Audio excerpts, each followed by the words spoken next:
పరిశుద్ధ గ్రంథంలో నుంచి ఈ నూతన సంవత్సరానికి ప్రభువు ఇచ్చిన వాగ్దానమైనటువంటి ఎఫెసీలకు రాసిన పత్రిక 3వ అధ్యాయం 20-21 వచనాలు మరొకసారి మనము ఈ ఉదయ కాలంలో చదువుకుందాం. మనలో కార్యసాధకమైన తన శక్తి చొప్పున మనము అడుగు వాటన్నిటికంటేను ఊహించు వాటన్నిటికంటేను అత్యధికముగా చేయ శక్తి గల దేవునికి క్రీస్తు యేసు మూలముగా సంఘములో తరతరములు సదాకాలము మహిమ కలుగును గాక. ఆమేన్. దేవుని నామానికి మహిమ కలుగును గాక.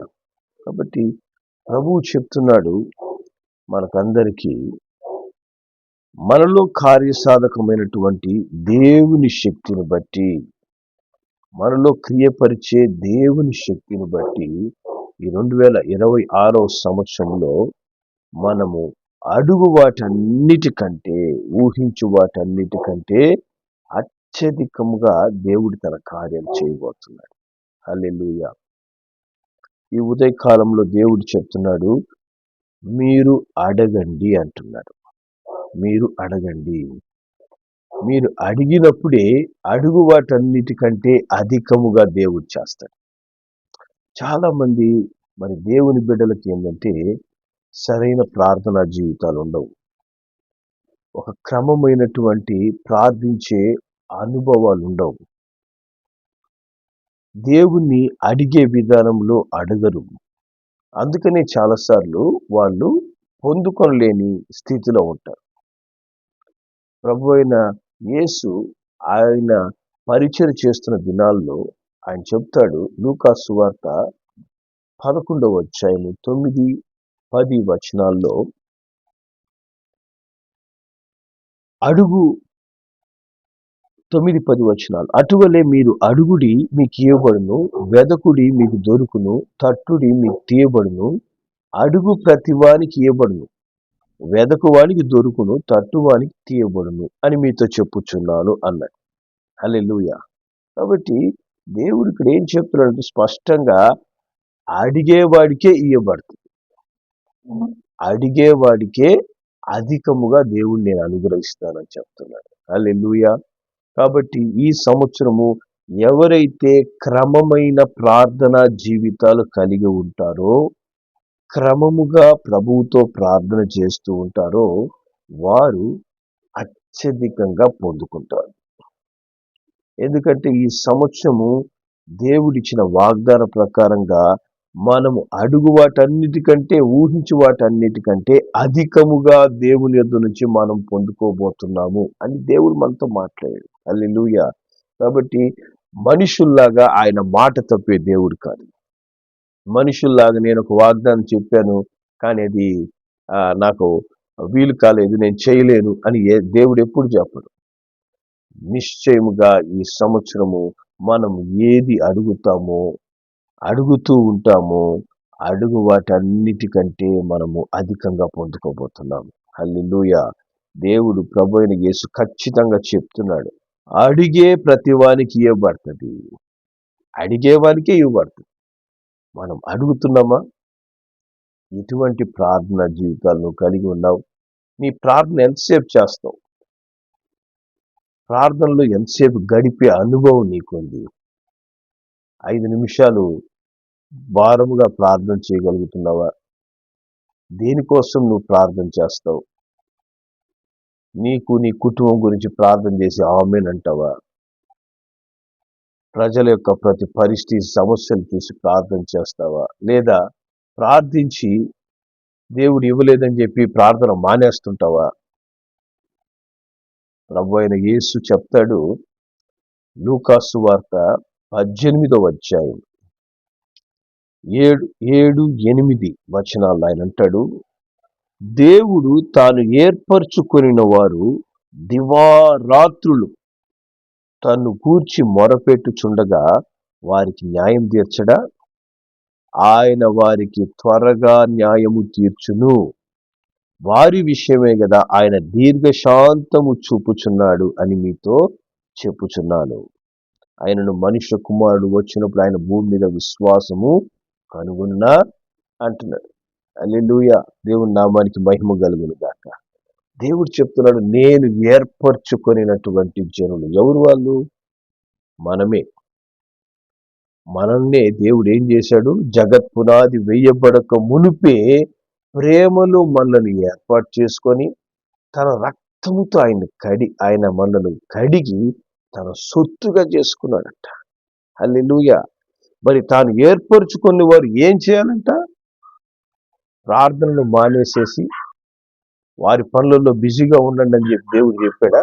అప్పుడు నేను కార్యాలు చేస్తాను, నేను నా కార్యాలు చేయాలంటే మీరు మీ కార్యాల్లో బిజీగా ఉండండి, అప్పుడు నేను నా కార్యాలన్నీ చేసుకుంటూ వెళ్ళిపోతా ఉంటానని దేవుడు చెప్తున్నాడు. నేను ఏర్పరచుకున్న వాళ్ళు డే అండ్ నైట్ ప్రార్థన చేయాల, దివారాత్రము ప్రార్థన చేయాలి.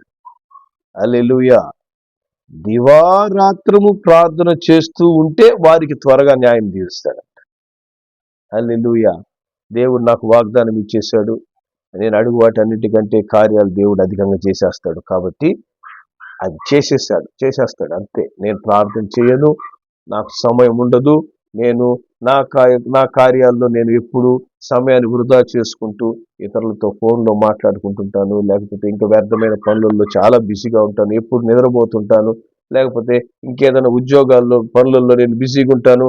కానీ దేవుడు నేనెంత బిజీగా ఉన్నా కూడా ఆయన నాకు ప్రతిరోజు నాకు కావలసినవన్నీ ఆయన చేసేస్తూ ఉండాలి అంటే ఎప్పటికీ దేవుడు చెయ్యడు. దేవుడు ఇచ్చిన వాగ్దానాన్ని నువ్వు పొందుకునే రీతిగా ఒక క్రమమైన పద్ధతిలో నువ్వు ప్రభువుని అనుసరిస్తే కానీ ప్రభు నీ జీవితంలో మేలు చేయడు. హల్లెలూయా. అడుగు వాటన్నిటికంటే అధికముగా నేను చెయ్యాలి అంటే నా ద్వారా ఏర్పాటు చేయబడిన వాళ్ళు దివారాత్రములు ప్రార్థన చేయాలి. హల్లెలూయా. వారు ఎప్పుడు మొరపెడుతూ ఉంటే దేవుడు ఏం చేస్తాడంట? త్వరగా కార్యం చేస్తాడు. అడిగే వాడికే ఇయ్యబడుతుంది, అడగని వాడికి ఏమి దొరకదు. ఈ సంవత్సరము దేవుడు మన ప్రార్థనలన్నిటికీ అధికముగా జవాబు ఇచ్చే సంవత్సరముగా దేవుడు మన జీవితంలో అనుగ్రహించాడు. హల్లెలూయా. మరి నువ్వు ఎంత ఎక్కువగా దేవుణ్ణి అడుగుతావో అంత ఎక్కువగా ఈ సంవత్సరం నువ్వు పొందుకుంటావు. ఎంత అధికంగా దేవుని సన్నిధిలో కనిపెడతావో అంత అధికంగా నువ్వు దీవించబడతావు. ఎప్పుడు ప్రార్థన చేయాలి? దివారాత్రాలు. హల్లెలూయా. ఎల్లప్పుడు. దివారాత్రం అంటే ఏంటి? ఎల్లప్పుడు ఎడతెగక నీ నోటిలో ప్రార్థన ఉండాలి, నీ నోటిలో ప్రార్థన రావాలి. హల్లెలూయా. ప్రార్థన చేయడం అంటే ఏంటి? నిన్ను ఎంతో ప్రేమించి నీ కోసం ప్రాణమే పెట్టినటువంటి నిజ దేవుడైన దేవునితో మాట్లాడటం. చాలా మందికి ఏంటంటే ఆయనతో మాట్లాడడానికి ఇష్టం లేదు. మనల్ని మోసం చేసే, మనల్ని ద్వేషించే, మనతో మంచిగా మాట్లాడుతున్నట్లు ఉంటూ మనకు నష్టపరిచే వారితో అధికంగా సమయం గడుపుతారు. మన జీవితాన్ని పాడు చేయడానికి సాతాను మన చేతికి ఇచ్చినటువంటి సెల్ ఫోన్తో సమయం గడుపుతుంటారు. మన జీవితాన్ని వృధా పరిచే టీవీలతో సమయం గడుపుతుంటారు. వ్యర్థమైన వాటికి సమయాన్ని వృధా చేస్తుంటారు. కొంతమందికి సాతాను ఏం చేస్తాడంటే వారిని చదువు అని చెప్పి చదువుల్లోనే టైం వేస్ట్ చేస్తాడు. కొంతమందికి ఉద్యోగంలోనే వారి జీవితాల సమయం గడిచిపోతూ ఉంటుంది. సాతానుడు నీకు ఏది ఇష్టమో దాంట్లో నిన్ను బిజీగా చేస్తాడు. బిజీ అనే ఆ పదానికి అర్థం ఏంటంటే BUSY. బిజీ అంటే బీయింగ్ అండర్ సాటన్స్ యోక్, అంటే సాతాను యొక్క కాడి కింద ఇరుక్కునేవాడు బిజీగా ఉంటాడు. దేంట్లో? దేవుడితో గడిపే సమయం లేక బిజీ అంటే సాతాను కాడి కింద చిక్కుకున్నవాడు, దేవునికి ప్రార్థన చేయలేని వాడు సాతాను కాడి కింద చిక్కుకొని ఉన్నాడనమాట. అది నీ ఏ బలహీనత కావచ్చు. కొంతమందికి నిద్రపోతూనే ఉంటా, ఎప్పుడు పట్టినా నిద్ర. ప్రార్థన చేయడానికి టైం ఉండదు. కొంతమందికి ఆలస్యపోయామని చెప్పి సలిసిపోతూ ఉంటారు. దేవుడు అంటున్నాడు, ఈ సంవత్సరము నన్ను ఎవరైతే నిజముగా అడుగుతూ ఉంటారో, ఏ విషయాల్లో నీకు దేవుని కార్యాలు జరగాలో ఆ విషయాల్లో ఎవరైతే నిజంగా అడుగుతూ ఉంటారో వారందరూ పొందుకుంటారు. హల్లెలూయా. దేవుని నామానికి మహిమ కలుగును గాక. అపోస్తుల కార్యములు 10వ అధ్యాయంలోకి మనం వెళ్తే ఇక్కడ ఒక అద్భుతమైన ప్రార్థనా పరుడు కనిపిస్తాడు. అపోస్తుల కార్యములు 10 మొదటి 2 వచనాలు. ఇటలీ పటాలం అనబడిన పటాలంలో శతాధిపతి అయిన కొర్నేలి అను భక్తిపరుడు ఒకడు కైసరేలో ఉండెను. అతడు తన ఇంటి వారందరితో కూడా దేవునియందు భయభక్తులు కలవాడై ప్రజలకు బహుధర్మం చేయుచు ఎల్లప్పుడూ దేవునికి ప్రార్థన చేయవాడు. ఈయన ఎటువంటి వాడంట? ఈయన దేవునియందు భయము భక్తి కలిగిన వాడు. వాళ్ళ ఇంటి వాళ్ళందరికీ దేవునియందు భయము భక్తి నేర్పించాడు. నేనొక్కడినే భయం భక్తిగా ఉంటాను, నేనొక్కడినే ప్రార్థన చేసుకుంటాను, మిగతా వాళ్ళతో నాకు సంబంధం లేదు అనే విధంగా జీవించిన వ్యక్తి కాదు కొర్నేలి. ఇంట్లో వాళ్ళందరికీ భయము భక్తి అనేది నేర్పించి బహుగా ధర్మం చేయించు. ఇంటి వారందరితో కూడా దేవునికి భయభక్తులు కలిగి ఉన్నాడు. ఆయన ధర్మం చేస్తున్నాడు, ఎల్లప్పుడూ దేవునికి ప్రార్థన చేస్తున్నాడు. హల్లెలూయా. శతాధిపతి ఎప్పుడు బిజీ కదా, 100 మంది సైనికులకి నడిపిస్తూ ఆయన అనేక స్థలముల్లో రక్షణ కార్యాలు చేయాలి. మరి ఎక్కడ ఏ అవసరం వస్తుందో ఈ 100 మందిని పంపిస్తున్నారు, వాళ్ళు చేస్తున్న పనులన్నీ తెలుసుకుంటుండాలి. ఈయన ఎన్నో పనులు చేస్తుంటాడు శతాధిపతి అంటే. ఒక శతాధిపతి అంటే మనం ఒక రకంగా ఏం చెప్పాలంటే మన నెల్లూరుకి ఎస్పీ అనుకోవచ్చు. నెల్లూరు ఎస్పీ, మీ ఊరి ఎస్పీ లాగా శతాధిపతి ఉన్నాడు. మన నెల్లూరు పట్టణంలో ఉండేటువంటి ఒక 100 లేదా 150 మంది ఈ పోలీసు వాళ్ళందరినీ నడిపించాలి. అప్పుడు ఎస్పీ గారు ఎంత బిజీగా ఉంటారు. అంత బిజీగా ఉండే ఎస్పీ గారికి ఎల్లప్పుడూ ప్రార్థన చేసే అనుభవం ఉందంట. మనము ఎవరు? మనం ఎస్పీలకు అందరికి ఎస్పీలు అయిపోయినాం కాబట్టి మనకు అసలు వెరీ స్పెషల్. మనం ఎప్పుడు ప్రార్థన చేయం. ప్రార్థన చేయడానికి మనకు సమయమే ఉండదు. అందరికంటే చాలా బిజీ మనం. కానీ దేవుని కార్యాలు మటుకు వెంట జరిగిపోతూ ఉండాలి. జరగకపోతే దేవుణ్ణి దూషిస్తుంటారు కొంతమంది. ఏం చేశాడు దేవుడు నాకు? కనీసం మనం ప్రార్థన చేయమంటున్నాడు. మనల్ని ఏం కష్టపడమని చెప్పడం లేదు దేవుడు. మీరు ప్రార్థన చేయండి, కార్యం నేను చేస్తాను. ఆ కార్యం కూడా మనం చేయం. కానీ ఇక్కడ శతాధిపతి ఏం చేస్తున్నాడంట? దేవునెందు భయభక్తులు కలిగి ఉన్నాడంట ఇంటి వారందరితో పాటు. బహుగా ధర్మం చేస్తూ దేవునికి ఎల్లప్పుడూ సమయం ఉన్నప్పుడు ప్రార్థన చేసేవాడు అని చెప్పి రాయలేదు ఇక్కడ. ఎప్పుడైనా ఉదయం ఒకసారి నిద్రలేని ప్రార్థన చేస్తాడు, రాత్రి పడుకునేటప్పుడు ప్రార్థన చేసి ఆమేన్ కళ్ళు మూసుకుంటాడని. ఎల్లప్పుడూ ఈ మాటను అండర్లైన్ చేసుకోండి. ఒక శతాధిపతి, ఒక ఎస్పీ రేంజ్లో ఉన్న వ్యక్తి నాన్ స్టాప్ ప్రేయర్ చేస్తూ ఉన్నాడంటే నీ పరిస్థితి, నా పరిస్థితి ఏంటి? మనం ఏం చేస్తున్నాం? చాలా బిజీగా ఉన్నాను, సాతాను కాడి కుండి ఇరుక్కోబడి నాకు ప్రార్థన చేయడానికి సమయమే లేదు. దేవుడు మటుకు కార్యాలు చేయకపోతే ఒప్పుకోని దేవుణ్ణి జాగ్రత్త అంటారు. ఎట్లాంటి జీవితాలు మనం జీవిస్తున్నాం? ఎంతగా మనము దేవుని ఆశీర్వాదాలు కోల్పోతున్నాం, మనం మోసం చేసుకుంటున్నాం.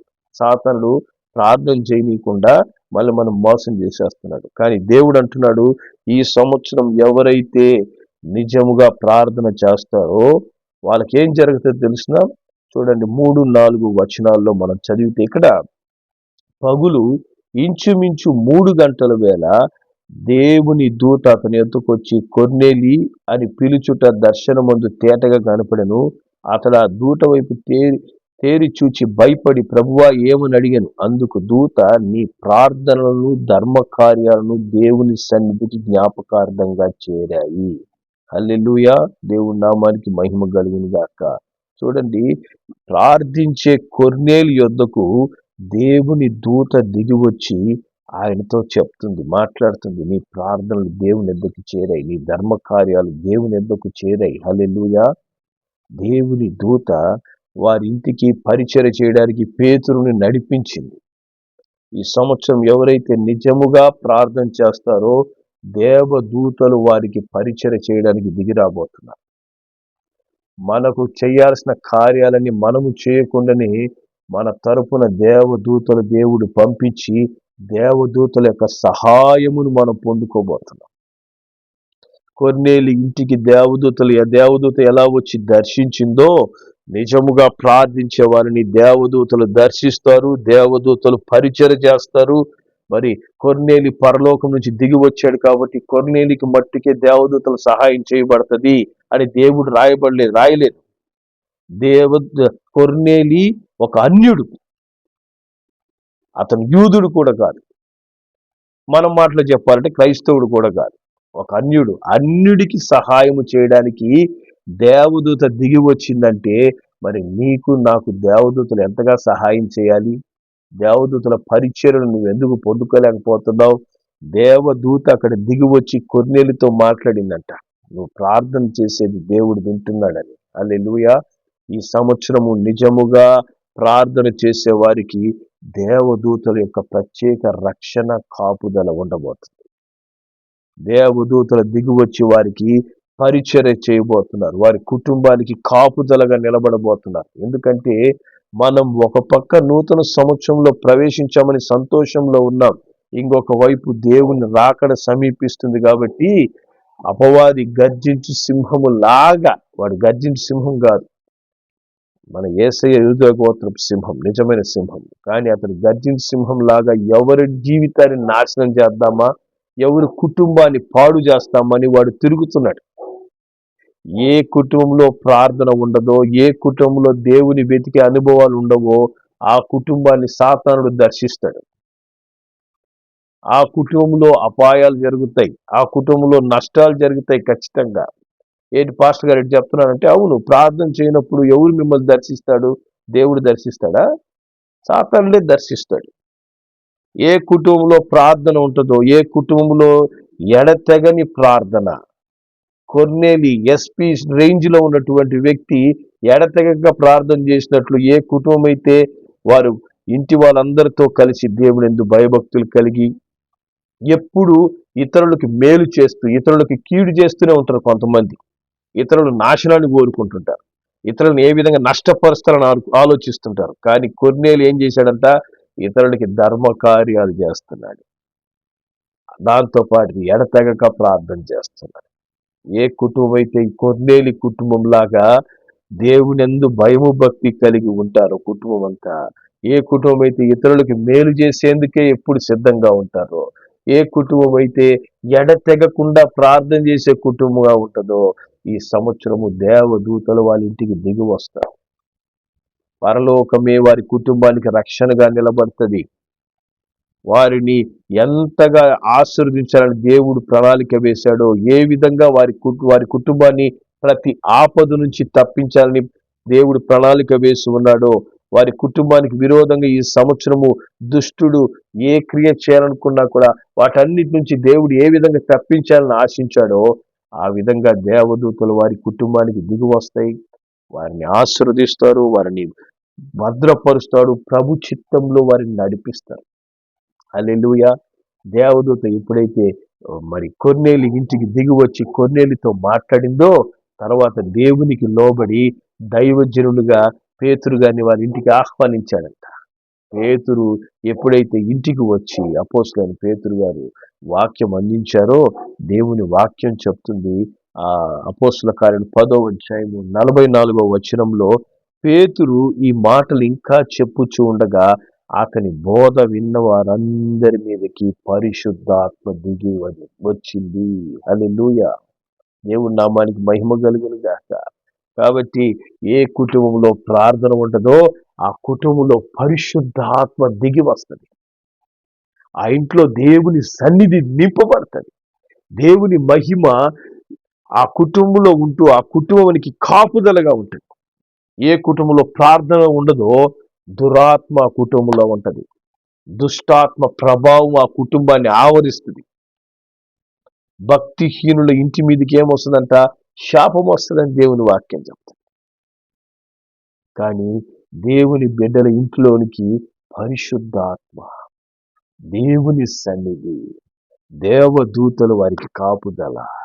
హల్లెలూయా. వారు అడుగు వాటి కంటే అత్యధికమైన దేవుని కార్యాలు, దేవుని యొక్క అత్యధికమైన ఆశీర్వాదాలు, ముఖ్యంగా ఆత్మరక్షణ, మారు మనసు అనుభవాలు, మరి ప్రతి విషయంలో దేవుని యొక్క ఆత్మ నడిపింపు దేవుడు వారికి అనుగ్రహించబోతున్నాడు. హల్లెలూయా. ఈ సంవత్సరము మరి చాలా అద్భుతమైన సంవత్సరం. దేవుడు మనం అడుగు వాటి అన్నిటికంటే గొప్ప కార్యాలు చేయడానికి మనకు ఈ సంవత్సరాన్ని అనుగ్రహించాడు. హల్లెలూయా. దానిని నువ్వు అభివృద్ధి పరుచుకుంటావో, దాన్ని వృధా చేసుకుంటావో అనేది మన చేతిలో ఉంది. ఎల్లప్పుడూ మనం ఏ పనిలో ఉన్నా కూడా, ఏ పరిస్థితిలో ఉన్నా కూడా ప్రార్థించేవారిగా ఉంటూ దేవదూతల యొక్క సహాయముతో, దేవుని యొక్క కాపుదల్లో మీ కుటుంబము వర్ధిల్లాలని దేవుడు కోరుకుంటున్నాడు. మీ కుటుంబము దీవించబడాలని దేవుడు కోరుకుంటున్నాడు. హల్లెలూయా. ఇంతకాలం నువ్వు అడిగిన వాటన్నిటికంటే అధికమైనటువంటి దేవుని కార్యాలు మీ జీవితాల్లో దేవుడు చేయాలని అడుగుతున్నాడు, కోరుకుంటున్నాడు. హల్లెలూయా. ఆయన ద్వారా ఏర్పరచబడిన వారు దివారాత్రములు ప్రార్థన చేసినప్పుడు వారికి ఈ సంవత్సరం న్యాయము తీరుస్తానంటున్నాడు దేవుడు. హల్లెలూయా. కాబట్టి నీ ప్రార్థన జీవితం ఎలా ఉంది ఈరోజు? ఎంత సమయం ప్రార్థన చేస్తున్నావు? దేవునితో ఎంత సమయం గడుపుతూ ఉన్నావు? లోకంతో ఎంత సమయం గడుపుతున్నావు? నువ్వు ఎవరితో ఎక్కువ సమయం గడుపుతావో అదే నీ జీవితాన్ని శాసిస్తుంది. నువ్వు దేవుడితో అధికంగా గడిపితే దేవుడు నీ జీవితాన్ని శాసిస్తాడు. లోకముతో, వ్యర్థమైన వాటితో నువ్వు సమయం గడుపుతుంటే అదే నీ జీవితాన్ని పరిపాలిస్తుంది. హల్లెలూయా. దేవుని బిడ్డలు, అపవాది బిడ్డలు క్లియర్గా వాళ్ళ క్రియలను బట్టి కనబడతాయంట. వాళ్ళు చేసే పనులను బట్టి వారు దేవుని బిడ్డలా లేక లోక సంబంధులను తేలిపోతాయి. కాబట్టి ఈ సంవత్సరము ఆ తేడాను దేవుడు స్పష్టంగా చూపించబోతున్నాడు. గొర్రెలు మేకలను దేవుడు వేరుపరచబోతున్నాడు. గొర్రెబొచ్చు కప్పుకున్న వారిని దేవుడు సపరేట్ చేయబోతున్నాడు. ఎందుకంటే నిజమైన గొర్రెలను దేవుడు అధికముగా ఆశీర్వదించబోతున్నాడు, అధికముగా లేవనెత్తబోతున్నాడు. అలాగే గొర్రె బొచ్చు కప్పుకున్న వారి స్వభావాలన్నీ దేవుడు బయటికి తీసుకొస్తాడు. వారు చేసే క్రియలు బట్టి దేవుడు వారికి ప్రతిఫలాన్ని ఇస్తాడు. హల్లెలూయా. కాబట్టి మనం ఈరోజు ఈ ఆరంభ దినాల్లోనే నిర్ణయం తీసుకోవాలి. దేవుడు అడుగు ప్రతి వాడికి ఇవ్వాలని సిద్ధంగా ఉన్నాడు. తన కార్యాలు అధికముగా చేయాలని ఆశపడుతున్నాడు. దేవదూతలు మనకు సహాయం చేయడానికి ఎదురు చూస్తూ ఉన్నాయి ఈ సంవత్సరం. హల్లెలూయా. కాబట్టి నీ కుటుంబాన్ని ఒక పరలోకములా తయారు చేసుకుంటావు, ఒక నరకములాగా సిద్ధపరుచుకుంటావు అనేది మనపై ఆధారపడింది. ప్రార్థన చేద్దాం, క్రమపరుచుకుంటాం. ఇప్పటి వరకు నువ్వు ఎలా ఉన్నావో పక్కన పెట్టండి. ఈ సంవత్సరం నేను, నా కుటుంబం మారాలి, పరిస్థితులు మారాలి. కొర్నేలి అనేటువంటి ఆ ఎస్పీ రేంజ్ శతాధిపతి ఎడతెగక ప్రార్థన చేశాడంటే నేను ఎందుకు ప్రార్థన చేయడం లేదు? నన్ను ప్రార్థన చేయనీయకుండా ఏది ఆపుతుంది? దేవుని ఎద్దుకు రానీయకుండా, దేవునితో గడపనీయకుండా ఏ దుష్టాత్మ నన్ను పట్టి ఉంది? దేవా, నాకు దాని నుంచి విడుదలివ్వండి. కొర్నేలి అంత గొప్ప స్థితిలో ఉన్న వ్యక్తి ఎడతెగక ప్రార్థన చేయగలిగాడు అనంటే నేను ప్రార్థన చేయాలి. మనం ఎక్కడ ఉండన్నా ప్రార్థన చేయొచ్చు. ప్రార్థన అంటే తలుపు లాక్ చేసుకుని 24 గంటలు ప్రార్థన చేయడం కాదు. నువ్వు ప్రయాణం చేస్తూ ప్రార్థన చేయొచ్చు, నువ్వు రోడ్లో నడుస్తూ ప్రార్థన చేయొచ్చు. ఎక్కడున్నా కూడా సమయం వృధా చేయడానికి మనం ఎన్నో పనులు చేస్తుంటామే. ఆ పనులు దేవుని పనులు చేయండి. అప్పుడు ఆ ప్రార్థనలు దేవుడు అంగీకరిస్తాడు. హల్లెలూయా. కాబట్టి దేవుడు మనకు సహాయం చేయను గాక, ప్రార్థించే వారిగా మనల్ని మార్చును గాక, మన జీవితాల్లో అసాధారణమైన కార్యాలు చేయను గాక. ప్రార్థన చేద్దాం. ప్రేమగల మా తండ్రి, నీకు వందనాలు, స్తోత్రములు చెల్లిస్తున్నాం. అడుగు వాటి అన్నిటికంటే అధికమైన కార్యాలు ఈ సంవత్సరం మీరు చేస్తారని వాగ్దానం ఇచ్చారయ్యా. ఎవరైతే అడుగుతారో వారికే ఇవ్వబడుతుంది. ప్రార్థన చెయ్యని వారికి ఏమీ దొరకదని మీరు చెప్తున్నారు. నేను మిమ్మల్ని ఏర్పాటు చేసుకుని ఉన్నాను, మీరు ఎల్లప్పుడూ ప్రార్థించినప్పుడు నేనే న్యాయం తీరుస్తాను. అదేవిధంగా ప్రార్థన చేయకుండా సమయాన్ని వృధా చేసే వారికి సాతానుడు వారి జీవితాలు నాశనం చేస్తాడు. అలాగే ఎవరైతే నిజంగా ప్రార్థన చేస్తారో వారికి దేవదూతలు దిగి వచ్చి వారి కుటుంబాన్ని దర్శించబోతున్నారు, వారి కుటుంబానికి కాపుదలగా ఉండబోతున్నారు, వారి కుటుంబంలో రక్షణ కార్యాలు జరగబోతున్నాయి, దేవుని బలమైన ఆశీర్వాదాలు ఆ కుటుంబంలో ఉండబోతున్నాయి, ఆ కుటుంబాన్ని దేవుడు ఘనపరచబోతున్నాడు. అట్టి ఘనత పొందే సంవత్సరముగా మీరు మా జీవితాల్లో ఈ 2026 సంవత్సరం దయచేసేందుకు స్తోత్రం. ఘనత పొందుటకు మేము ఎడతెగక ప్రార్థన చేయడం మాకు నేర్పించండి. ఎడతెగక కొర్నేలి ప్రార్థించినట్లు మేము కూడా, మా కుటుంబం కూడా ప్రార్థన చేయాలి, ప్రభు వెంట నడవాలి, ప్రభు ద్వారానే మేము దీవించబడగలం. అట్టి నైనా మారు మనసు, రక్షణ, దేవుని భయం మా కుటుంబానికి అనుగ్రహించండి, మా కుటుంబ సభ్యులకు దయచేయండి. నైనా తండ్రి ధర్మ కార్యాలు చేయడం నేర్పించండి, ఇతరులకి కీడు కాకుండా మేలు చేసేవారిగా మమ్మల్ని మార్చండి. ఈ సంవత్సరము మా జీవితాలు సరిగా క్రమపరుచుకొని ప్రభు వెంట నడుస్తూ అత్యధికంగా మేము దీవించబడేందుకు సహాయం చేయమని నజరేయుడైన యేసు నామములో ప్రార్థిస్తున్నాము తండ్రి, ఆమేన్.